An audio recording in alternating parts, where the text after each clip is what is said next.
Les nouvelles de l'industrie sont présentées par Saint-Raymond, la ville de l'automobile. 4 concessionnaires à votre service.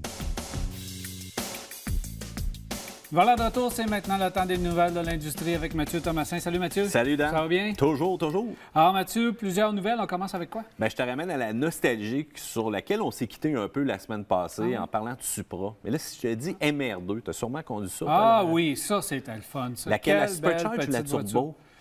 Je ne m'en souviens pas. Je me souviens juste que j'ai conduit la petite voiture, le moteur, et je me souviens du son, qui n'était pas un son très prédominant, mais un beau petit son pour ce véhicule-là, et quelle précision dans la conduite. On se rappelle aussi que la MR2 a vécu un petit peu plus longtemps avec un modèle américain qui, moi, en tout cas, me plaisait un petit peu moins. Oui, on s'était assagé, effectivement. Et là, on se demande si on ne fera pas un retour avec celle-ci, mais en version électrique. Parce que tu le sais, Toyota, présentement, des voitures électriques ne nous a rien annoncé.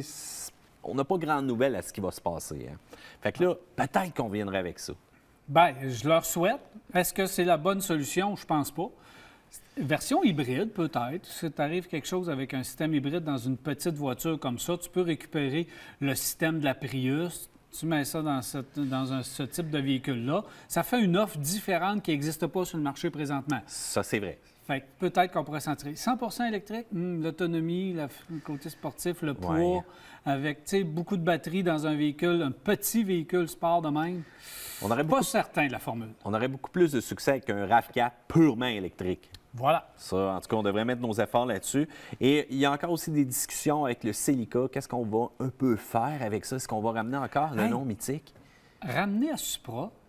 Essayez de nous convaincre avec la Supra et on développer les autres par après. OK. Très bon conseil, Dan. Fait qu'écoute, Tetsuya Tada dit que ça va être encore une fois le dernier cadeau côté performance. Fait que c'est pour ça, présentement, qu'on se demande. C'est le dernier cadeau. Ils ont-ils l'intention de fermer, les autres? Non, pas fermé, mais tu le sais, écoute, Dan, tu le sais qu'aujourd'hui, sur les annonces du CEMA, sur les réseaux sociaux, tu voyais... On a 10 voitures sportives, hautes sportives du côté de chez Lexus. Puis là, on en emmène 2, puis on dit, hey, là, c'est les dernières du côté de chez Toyota. Voyons, on ne fermera pas Toyota demain matin. Dan, on va avoir besoin de ce type de véhicule-là encore dans l'avenir. Mais c'est la première fois sur les réseaux sociaux que je voyais des 4x4 là, du CEMA, de la série Pro 4X, la grosse compétition, rouler, donner un show à tout le monde, faire de la boucane, faire des beignes. Avec escorte policière, en passant, tu ne verras pas ça à Québec. Hein? Il y a juste à Las Vegas que tu vois des affaires fous comme ça, et que je voyais du monde qui commentait « Ah, ça doit vraiment polluer, ça. » Écoute, je capote. Mais bon, peut-être qu'ils veulent pas trop froisser personne. Nous autres, on est un petit peu plus rough avec ça. OK.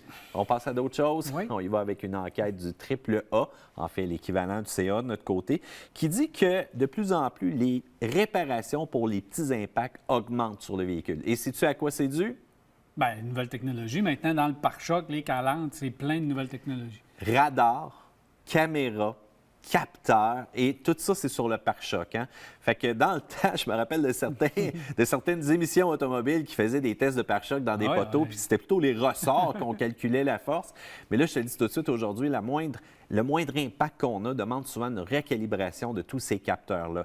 Et que dire quand on a une caméra aussi dans la calandre en avant quand c'est brisé, les fameuses caméras 360, les radars, les lidars, et ainsi de suite. Donc, veux pas, ça demande beaucoup plus de temps de réparation, de pièces et d'ainsi de suite. Fait que, veux pas, même les pare-brises aussi, tu regardes le pare-brise qu'on a, il y a des fois des éléments chauffants à l'intérieur, pas juste pour les essuie-glaces, il y a même un ensemble de caméras littéralement dans le haut encore où est-ce qu'on voit ces composantes-là. Donc, on ne peut plus nécessairement utiliser un pare-brise comme ça, jobber sur le coin pour ces éléments-là. Bien, les pièces de remplacement, ça se fait.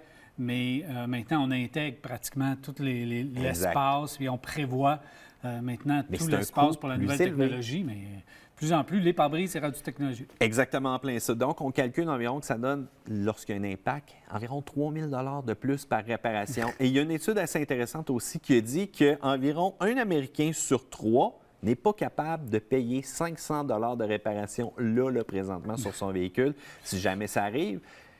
Je veux faire un parallèle avec la voiture qui est en arrière de nous. Oui, vas-y. Si tu regardes dans le pare-choc en avant, et le type d'acier, bon, c'est de l'acier doux pour le capot, c'est de l'aluminium pour les ailes en avant, du plastique. Juste ça, là. Imagine les volets actifs aussi, des fois, qui sont souvent dans le bas. Là. Écoute, c'est normal. Et on estime le coût moyen pour des impacts légers. Présentement, on parle d'environ 5 300 $ pour certains véhicules quand il y a un impact. Là. Les compagnies vont dire, écoute, là, Audi va dire, avec tous les systèmes actifs, la sécurité, justement, on évite énormément d'accrochages, Oui. d'accidents et d'impacts. Je suis d'accord avec Fait toi. que déjà là, dans le trafic, comme ça arrive souvent, là, un freine, l'autre freine. Là, si la voiture freine toute seule, elle va éviter des petits chocs en arrière. Fait que disons que ça s'équivaut OK. au fil du temps. Mais as-tu vu ça sur le prix de tes assurances quand c'est venu le temps de renouveler? Moi, j'ai reçu mon papier dernièrement et devine quoi? On a encore une augmentation. La madame me dit, oui, mais vous savez, c'est à cause du nombre de réclamations qu'on a sur Oui, vos je véhicules. comprends. Je leur dis, donnez-moi mon nombre de réclamations sur mon véhicule que j'ai. Ah non, vous savez, il faut payer pour tout le monde. Il faut Ouais, payer ouais, pour ouais. l'ensemble de la masse. Donc, encore là, Mais j'ai ça, on pas ne vu ça sur réglera ma pas ça. facture. C'est comme ça depuis toujours avec les assurances. Ils ont de beaux jeux. D'accord, on change de sujet. On s'en va du côté de Kia Forte GT qu'on nous a annoncé justement au SEMA. Si tu la regardes, c'est quand même intéressant et elle a des airs de ressemblance à quelle voiture? La Hyundai Elantra Ben, Sport, littéralement. c'est la une même Elantra Sport. Exactement, c'est la même mécanique qu'on utilise à l'intérieur. On n'aura pas nécessairement de version hatchback, motorisation 201 chevaux turbo-compressé avec bien entendu la fameuse transmission, donc à double embrayage pour la version automatique, mais on conserve la manuelle. On va offrir quand même une suspension qui va être différente. Mais on a quand même connu un bon succès avec l'Elantra Sport.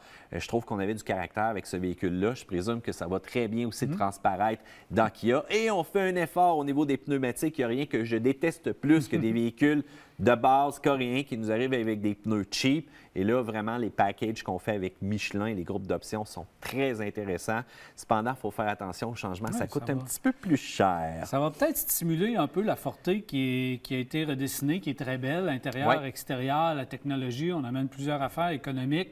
C'est un bon rapport qualité-prix, mais c'est une voiture qui passe un peu justement sous le radar. Puis on ne va pas l'avoir, la Forte. Ça fait qu'avoir une version un petit peu plus musclée, ça Ouais. va peut-être l'aider à stimuler. Ça va faire du bien, puis j'ai hâte de voir ça. Parlant de stimulation, allons-y avec littéralement des stéroïdes. Donc, NSC lance le Ford Raptor F-150, mais V8. Il y en a plusieurs qui avaient crié au scandale quand on avait lancé le Raptor avec une motorisation 6 cylindres. Et NSC a dit « On va s'occuper de vous autres ». Et là, ils sont allés fort. Donc, c'est une version du V8 5 litres de Ford qu'on a à l'intérieur. On a greffé un Supercharger, donc 2,9 litres à celui-ci. On développe 7 PSI de boost, ce qui n'est pas nécessairement énorme pour ça. Mais attention, 758 HP, beau malin, c'est parti. C'est complètement une bombe. J'adore ce véhicule-là. On va faire uniquement 100 000 unités. Et Daniel, je te fais ma requête pour que ce 100 soit... 000 unités. Excuse. Cadeau de Noël? Non, 100 unités. Excuse-moi, Ah, OK. j'en exagère un petit peu. Je me mélangeais avec le prix. Là, j'ai failli brûler mon punch. Mais Daniel, je te demande officiellement qu'on ait ce véhicule-là comme véhicule officiel de virage. 147 000 US.